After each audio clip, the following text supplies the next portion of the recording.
Hello and welcome back. A bunch of trades this weekend, including a massive move made Friday night.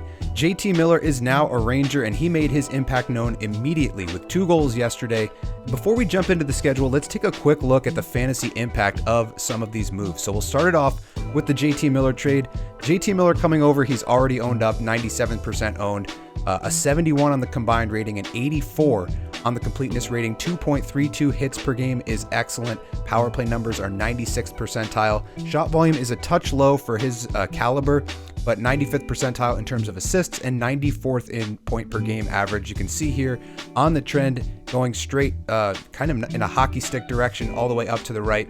And this improved from a 70.5 to a 71 basically since he came over to New York with those 2 goals, 6 hits, a really nice stat line in his first game as a Ranger in many years, basically over 2,500 days, I believe was the stat there. So on the season, 37 points in 41 games.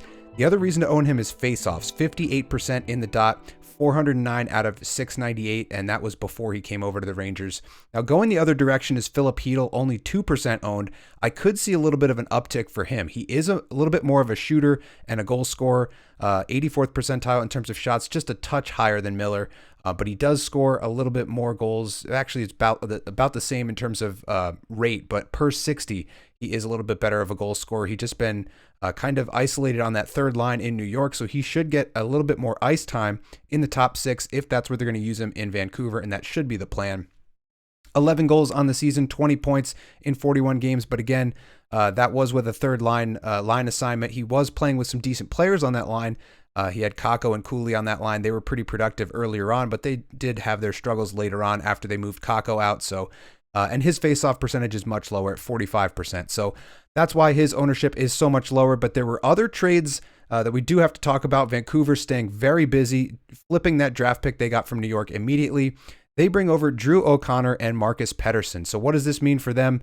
Well, Drew O'Connor is a speedy forward. He was pretty good when he was attached with Sidney Crosby in the top 6 in Pittsburgh. That's not going to be the case anymore, but he should be top 6 in Vancouver, or at least middle 6. Maybe he gets a third line assignment for now. 16 points in 53 games is not great.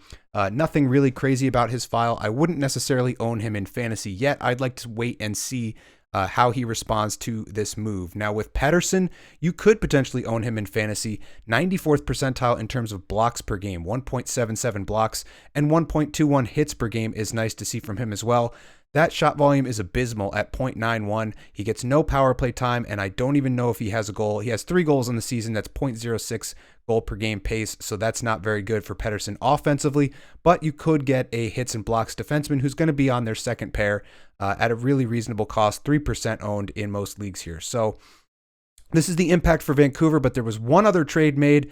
Mikael Granlund going over to Dallas. He's obviously not 3% owned. I did not change that. That was a mistake on my part, but he is very productive. 45 points in 52 games. 3-position eligibility. That's going to be a huge key. He's going to a team that spreads out their offense, so I don't know if he's going to get a massive uptick in production, considering that he was top 6, if not top line, for San Jose for much of the year and top power play. That's expressed here in his 92nd percentile in terms of his power play numbers, 89th in shot volume and 94th in assists, 93rd in point per game, and 85th percentile in goals. So a really impressive season from Granlund got him moved off of the San Jose Sharks and into a Stanley Cup contender in Dallas. It'll be interesting to see where he slots into their lineup. They do have some injuries. Sagan is out. He will eventually be back, and that'll probably slide Granlund down. So I don't know how much fantasy viability there is long-term for Granlund, but short-term, this should be a decent option as they do have some injuries in Dallas, and he's been very productive this year. That three-position eligibility is definitely going to help out getting him into your lineup over the course of the next couple of weeks here. But you can see here the trend going down. He was well above a point per game at earlier points in the season, and then he kind of cooled off a little bit. And Celebrini was hurt for some of that, so that ice time went his way, which is partially to explain why he had that massive jump in the early part of the season. But with all of that said, let's do what we normally do now and turn to the schedule. Now, there are a couple of issues here. We've got 1 game on Monday night, 3 on Wednesday, 5 on Friday and 2 on Sunday. 2 should be green there. But with all that said, there's only 4 teams with these 4-game weeks. You've got Montreal, Ottawa, Tampa, and Utah in alphabetical order. Montreal is difficult because they've got 2 back-to-backs, but that will mean you will see Jakub Dobeš at least twice this week. And at least one of these games, if he gets this San Jose game, that would be a nice spot start there. Both of these games should be higher scoring. I don't know how I would feel about starting him in the back-to-back here on Saturday, Sunday, just because both of these teams can score, although New Jersey just lost Nico Hischier, so they are maybe a little bit poised to be a little bit less offensive over the next couple of weeks as they wait for him to return. In terms of Ottawa, you've got a front-loaded back-to-back. You've got all road games, so this is a very difficult road swing. In Nashville is not as bad as the rest of the week. Then you've got Tampa twice, and then they've got the defending Cup champs on Saturday. So 3 heavier nights. You've got Tuesday, Thursday, Saturday. So that's not going to be easy. But if you want to front load this back-to-back and then pick somebody up, maybe from Utah or Tampa Bay down here, you will get some exposure on the back end of the week. So as we turn to Tampa, again, Tuesday, Thursday, Saturday, you know the opponent here. Then you've got the road back-to-back in Detroit and in Montreal. There should be some scoring in these games, so if you want to add some Tampa Bay Lightning, we'll get into that later in the video. And then last but not least, you've got Utah. They've got the Tuesday, Thursday, Saturday as well. 3 road games as well with a back-to-back with 2 very difficult opponents. You've got Carolina and Washington, the 2 top teams in the Metro Division, so that's not going to be easy for Utah, but there is a lot to be available on their waiver wire, which we'll get into later on in the video. Now, the teams with the worst weeks, you've got Winnipeg with 2, Anaheim with 2, Detroit with 2, and Buffalo with 2. So if you own any of those top guys, especially the Winnipeg guys, you're going to want to find some help on the waiver wire. Now, as we turn to the best schedules this week, we'll start it off with Montreal. This is what their animated graph looks like. You can see Slavkovsky taking off a little bit in the beginning and then regressing back down to this cluster. You can see Laine coming in there, getting healthy after his injury, taking off with a lot of power play points and production, power play goals specifically. And as it stands today, you've got Cole Caulfield, their best goal scorer, a power play merchant as well. You've got Laine, same type of thing. Power play goals is what you're going to get out of him. Nick Suzuki is an all-around great player. That's why he's the most complete option available. Juraj Slavkovsky, I don't know if you watched during that animation, he's been trending up over the last little bit. So we will get into him in just a second. But the rest of these guys are all kind of clustered in here. You've got Lane Hudson. You've got Logan Mailloux, who's a small sample size guy. You've got Matheson. So Hudson and Matheson, if they're available, definitely go grab them for this week. But other than that, we'll start it off with Juraj Slavkovsky. 53% owned, dual eligible, left wing, right wing, 4 goals, 2 assists, 6 points, 18 hits in his last 8 games. This was compiled on Friday night. I had to do a lot of pre-work on this, so this may not be reflective of Saturday night's games, but with that said, 2.35 hits per game is excellent for a guy on the top line and top power play unit, 90th percentile for hits, getting some decent power play numbers, but those could still improve. 80th percentile is not his ceiling.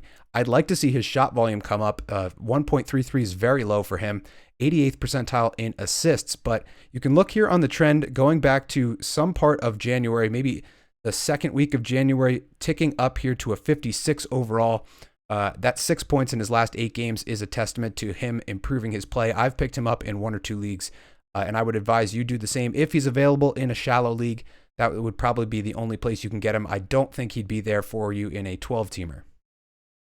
Up next, we've got Patrik Laine. We mentioned him previously, another shallow league play. 60% owned, left wing, right wing, 8 points in his last 10 games, 3 power play points. I believe those are all power play goals, 4 goals in those 10 games, and that's what you're getting out of him. 100th percentile in power play points. It's a small sample size because he did miss a bunch of time, but with that said, 0.48 power play points per game, 0.52 goals per game. These are elite numbers. That's a low 40 goal pace over an 82 game season. He's not going to hit that number because of injury, but he is scoring at a very prolific rate and he's doing it on the power play. Injury risk is going to be the main concern with Laine, but the dual position eligibility helps. And if you can throw him on IR plus when he does get injured, I would like to stash him for the playoffs if possible.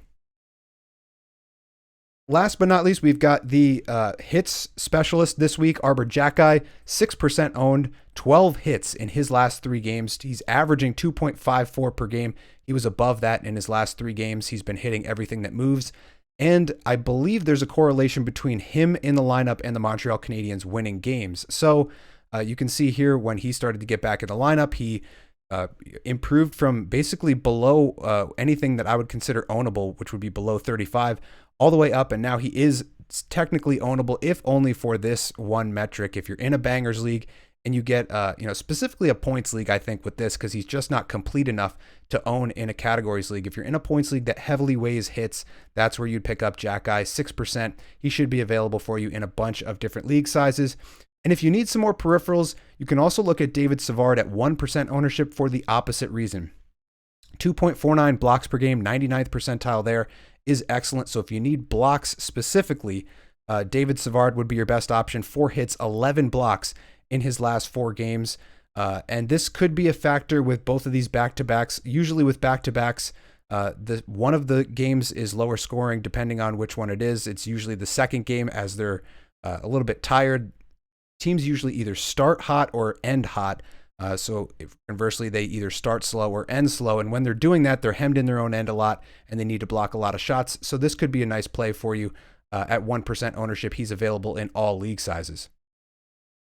Up next, let's take a look at the Ottawa Senators.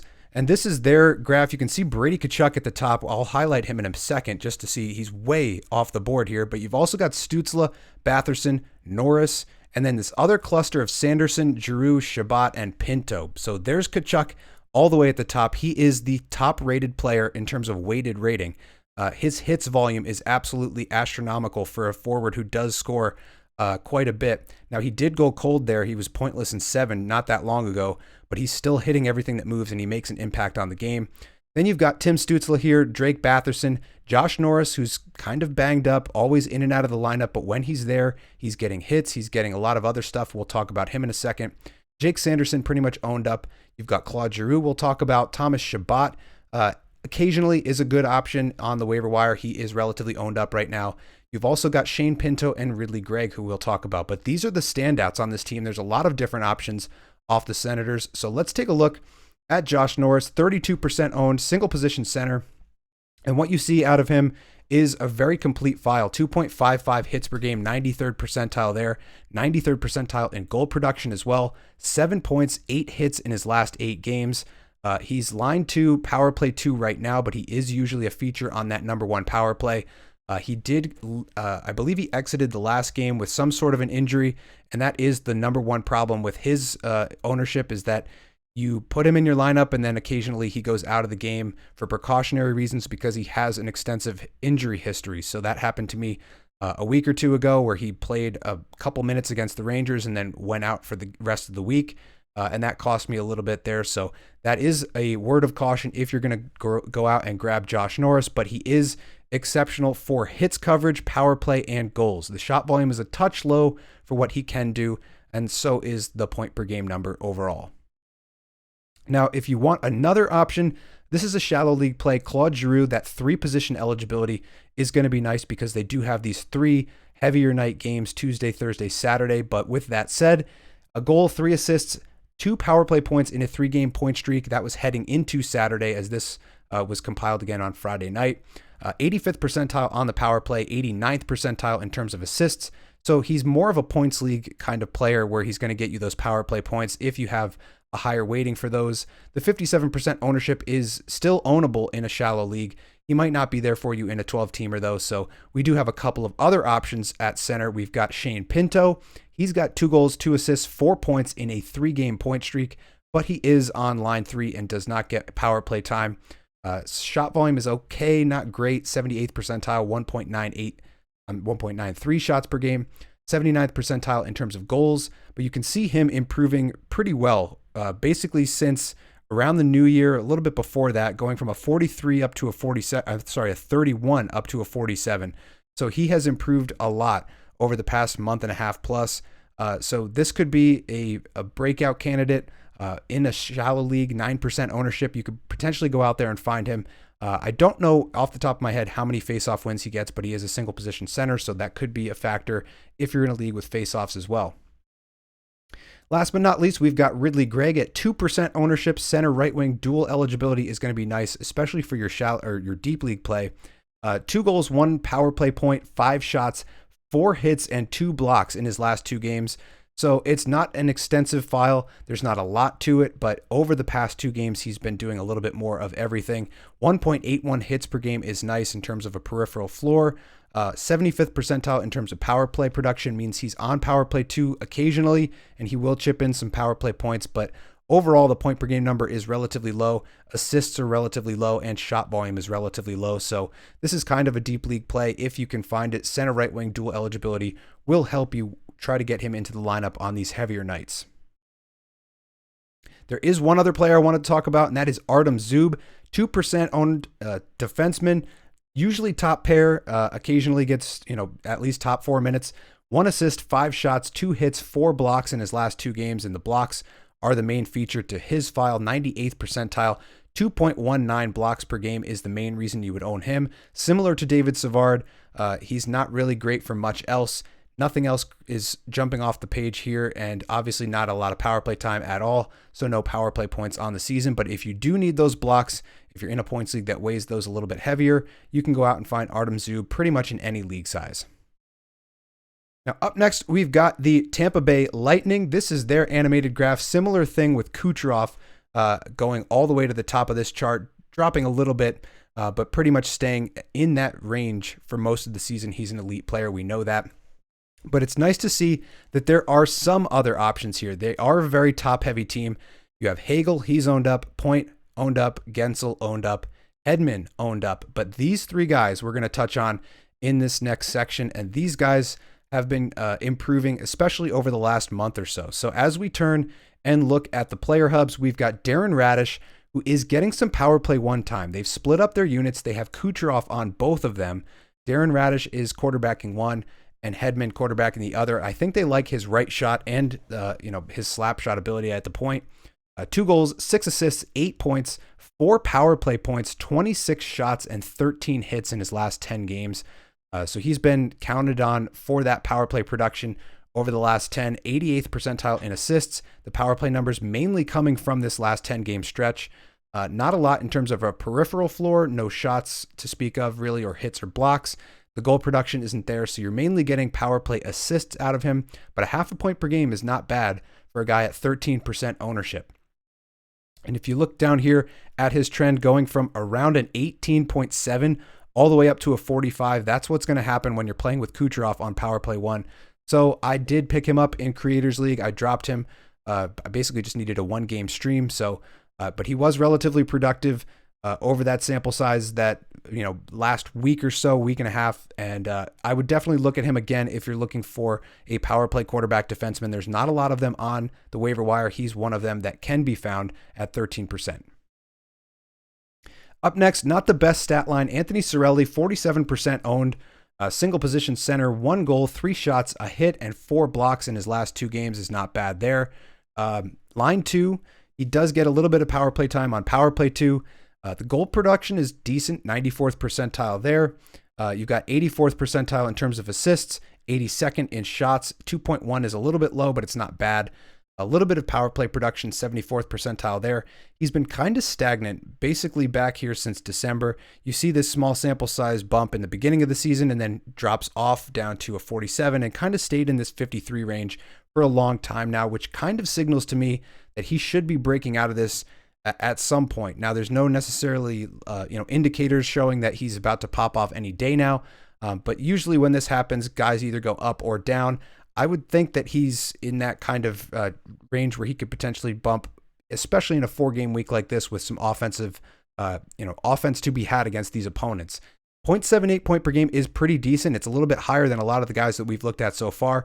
Same with the goals per game average. So you could do a lot worse than Cirelli at 47% ownership, but that is sort of a shallower league play. If you're looking for more of a deep league play, you've got Nick Paul, 11% owned, center left wing dual eligibility, which is going to be nice. He has 3 goals, 20 shots, and 13 hits in his last 7 games, but the asterisk there, no points in his last 4, so he is hot and cold. The main reason he was ownable a while back was his usage in front of the net on the power play. I'm not sure if he's still in that spot, but when he is a little bit more productive, gets a little bit more power play points. The goal production is decent, 88th percentile there.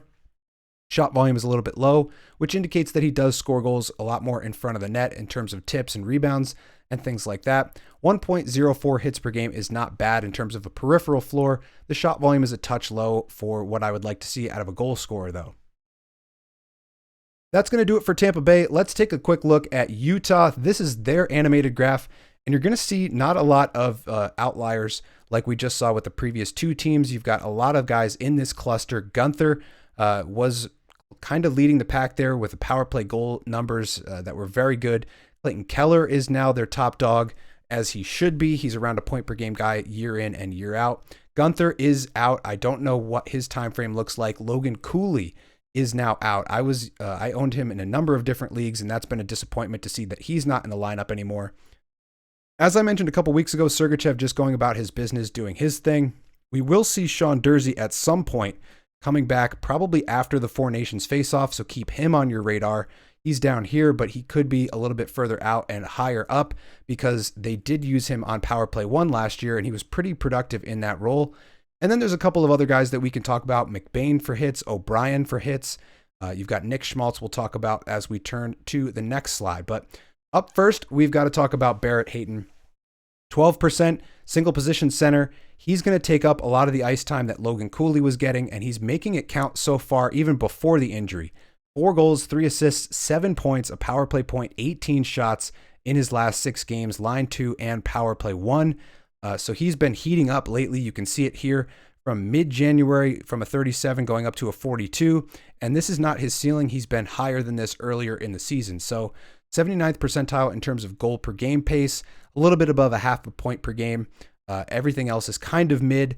He is going to get a little bit more power play production as he is going to fill in for Logan Cooley on that role. And this would be a guy that you can get out in front of now and probably hold on to him for a couple weeks with Cooley out. So this would be a real nice pickup at the beginning of the week if you're looking for one of these Utah players. Another guy that I've looked at a lot in terms of the waiver wire is Nick Schmaltz. He's one of my favorite go-tos on the Utah Hockey Club. Center right wing, dual eligibility.